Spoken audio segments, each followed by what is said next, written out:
Julia Barreto at Gerald Anderson, ikakasal na. Alamin ang buong detalye.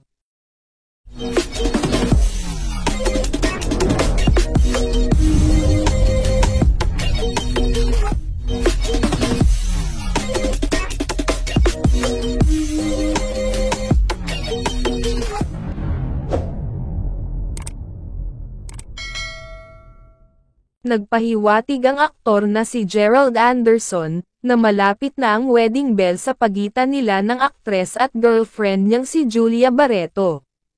Simula pa noong March 2021, ay opisyal na nagde-date sina Gerald at Julia. Sa panayam niya kay Karen Davila, tinanong si Gerald kung handa na ba siyang magpakasal. Sagot ng aktor, "Actually, malapit na. Kailangan kasi, siya yung mag-ano sa household, siya yung magbabantay. Siyempre, 35 na po ako.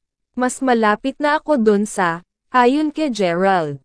Tinanong tuloy ni Karen si Gerald kung handa na ba siyang mag-settle down. "Yeah, of course, I am closer to that. Kasi kung 3 years ago, tanong nyo sa akin yan, hindi.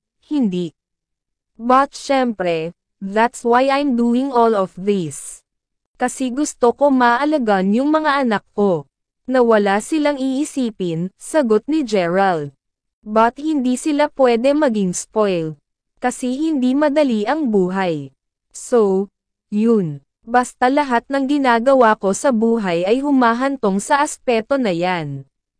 Dagdag ni Gerald. Matatandaang si Bea Alonzo ang naging girlfriend ni Gerald Anderson bago si Julia Barreto.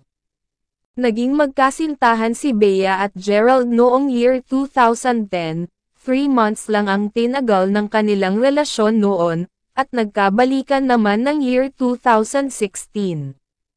At year 2019, ay umugang na ang tsismis, na hiwalay na ang dalawa ni Bea at Gerald.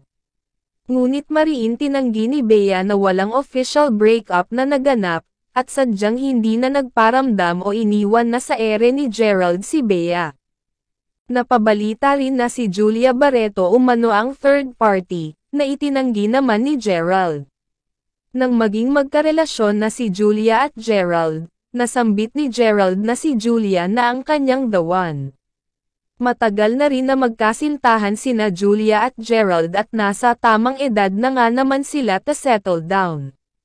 Ano ang masasabi nyo dito mga ka-chismokes? Just comment down below. Please don't forget to click like and subscribe, para updated kayo sa mga showbiz at entertainment happenings.